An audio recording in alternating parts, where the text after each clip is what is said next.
बाबू चलो हो जल्दी है लेट हो जाई लेट हो जी तक आओ अरे सब घर जनी जो खाना मिला खाए के तहने के बुझा तो खाना मिला तो ऐसा तो ले लाई बड़का चुका की में हम गुंगा है में तू नहीं का चारों परिवार खा लिया लो तर छोट ना ले वाला हो आधा हम 20 को रोटी खानी था एक छिपा भात ना खाई में तो छिपा तर हम एक कठोले नहीं कि हम के चार आदमी खाम जा दुगले क्यों है हमर बहु के ससुर के एक का साल में हैं अभी तक ले क्यों ना आइबो ना कोला सने हाथ ना टाइम हो गई ई तो बुझाते नहीं कि का करत अड़सन अरे आओ जल्दी आओ ना रे चली ये ता टाइम और लगा तनी मैडम जी रौरा बहुत है बोला मान जी खुश रह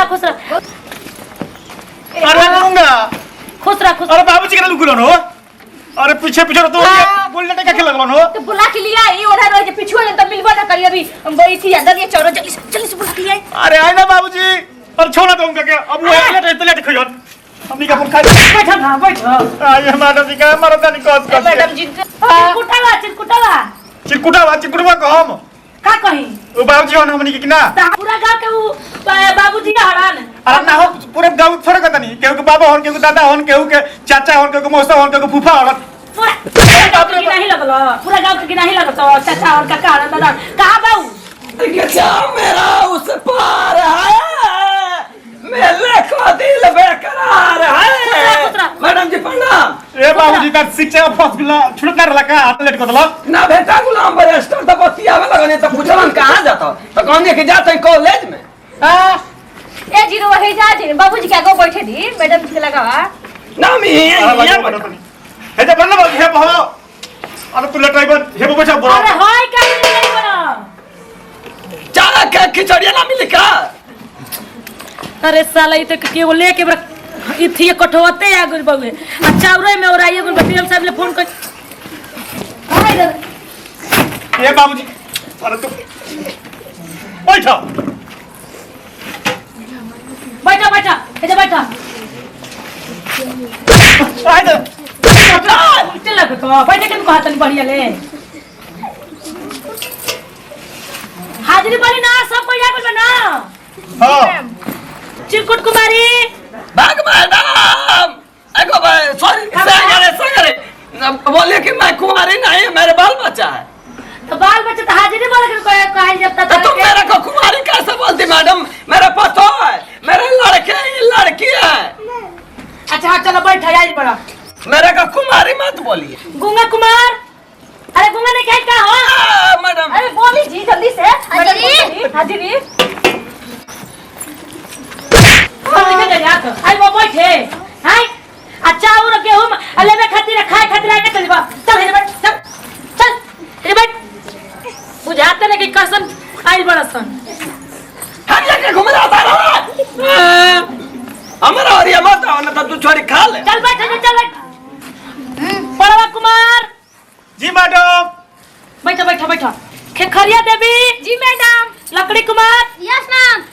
भुलेटी कुमार यस मैम हां देख तोहनी से तो बढ़िया होलै का बड़सन ए बाबू मैडम जी नाव का पारा याद कैले हैं नाव का पारा याद कर बड़ा हां तो सुना था कर दे नहीं ना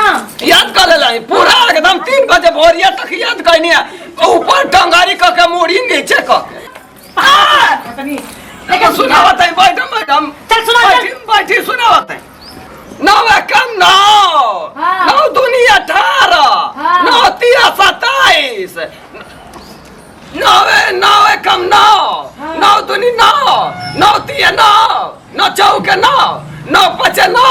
9 छक्का 9 कैसे तुम मारेंगे मेरे को मारेंगे कैसे बुझा के अब तू मुंडा कर पढ़ के नहीं बुझा तो याद कैलाई बोलू मती रात भर एकदम टुकु टुकु देख के याद कैनी चल देखो कविता सुनाता मेरे देश की धरती तुम सदा ऊपर रहेंगे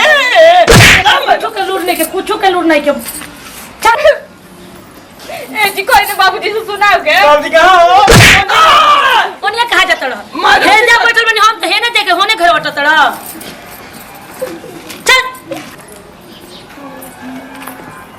चल सुना चल हाय बाबू कैसे भी बोल लगलन हो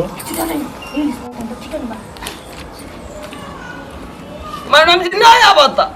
ना होता तारा का कॉलर है नियत करके मैडम जी कॉलर है नियत करके काहे नहीं करके ए बड़ा कब ना मारी बाबूजी कब चल मारी तू सुना चल उठ उठ खड़ा तीन के पहाड़ा सुना 3 के पार ना वाला मैडम जी हम पाँचुनी हम नाम ना लिखा होते बाबूजी नाम लिखोला ना मन पलाते कि चलो जब खिचड़ी मिलना खाइए भर ढीड़ मैं नहीं कही इसकी सेवा की मैं नहीं लिखवाई नाम मैं नाम नहीं लिखो यहाँ के लिखा वाला बाबू हम क्या कर लिखवावे जाए ना तू ही कहता है कि चलो मिली तो ऐसे या भी तो मुर्गा बन चल चल मुर्गा बन ना हमारे साथी बाबूजी बनिया हम ना बना ना तू ही बना तू ही लिखवाई बनाते हैं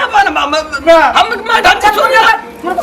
खेत में ससुर काम हम ही से खाद छिटवावेला भैंस के गोबर हम ही से कचवावेला घर में टी-शर्टवा हम ही के दे देला कचारक इधर घुमा ना लड़का के मुंह देखी हाँ तुम देखो तो अपन लड़का का मुंह चल गाना सुना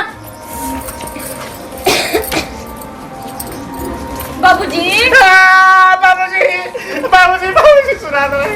काम गाना गा चल तू ही लगा गा कभी गई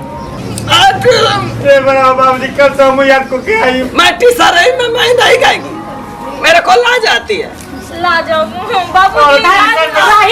राही में जगरी हम जात रहे पढ़ा के तो जगरी गाना गाए आवत रहे आई जने के तरह सावरी करन मैडम सावरी करन जगरी आई जने के गाए आवत नहीं मैं टी-शर्ट में नहीं गाएगी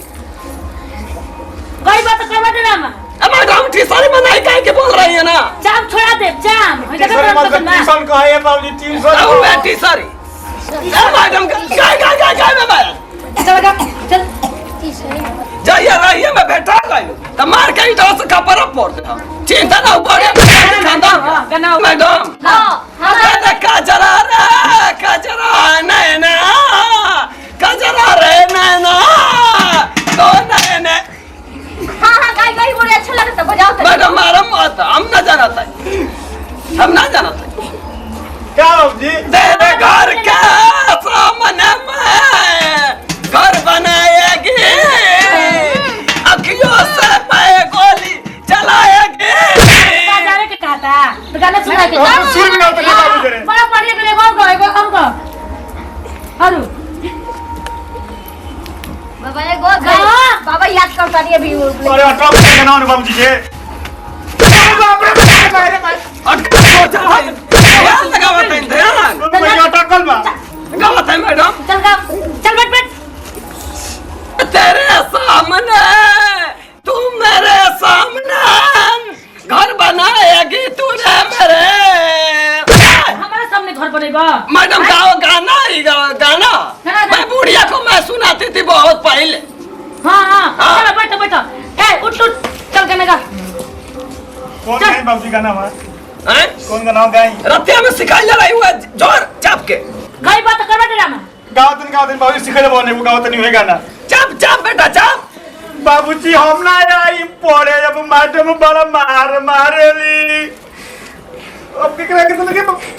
बाबूजी ये होता गाना है चल तका का मैडम काची है गाना ना था असली गाना गाला मैं गाती है तुम सुनो हां तो गा हीरा बैठा गाओ मैडम गुंगा से गाओ ए हाय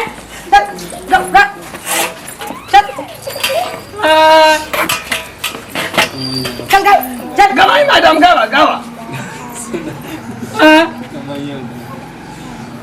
सब जना बाबू के कोई हां तो तोहन जना का करवा जा बाबूजी को सुते के बाबूजी को सुते के जा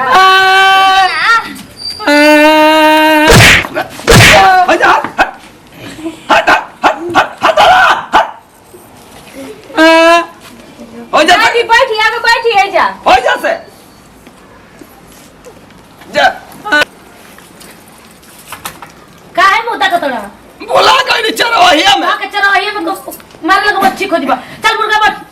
मैडम जी खेसारी का गाना गाए चल मुर्गा बट बाबूजी गाई खेसारी वाला गाना ए बाबूजी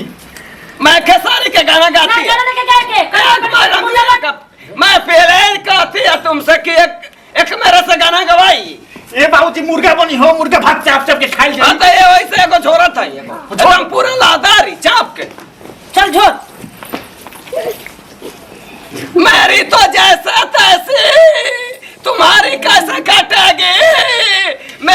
जैसे तैसे कट जाएगी।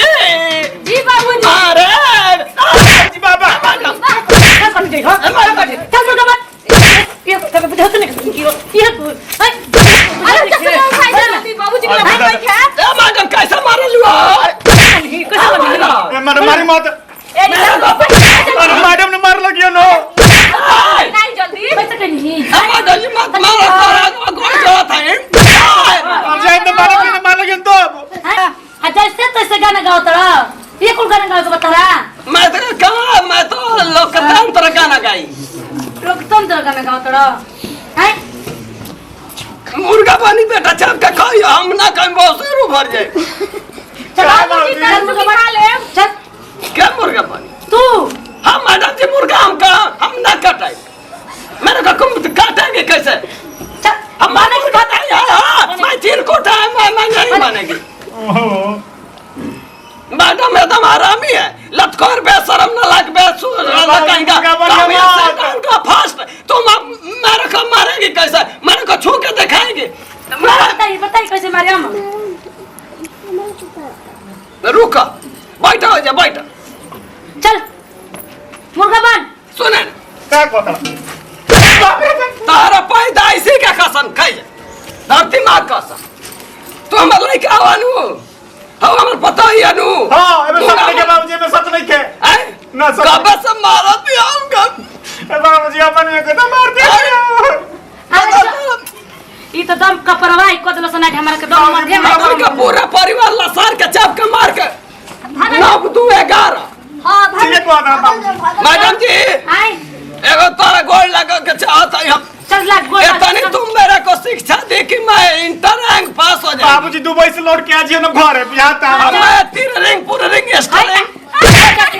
ये ले लो छुट्टी हो गई लो अभी छोटे गोल लगा के गोल लगा चल चल मैडम जी मैं 3 रैंक पूरे रैंक स्टेशन में पढ़ ली। हां चल गोल लगा चल ओ बाबूजी टूरीगंज को मैडम जी नीचे तक हां तक तनी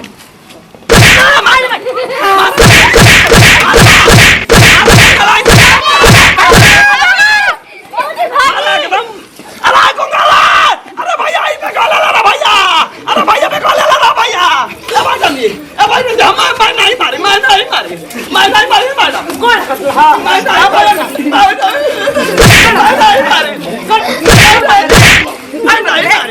मत रे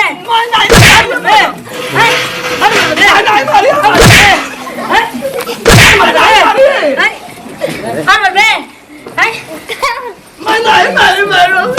मत रे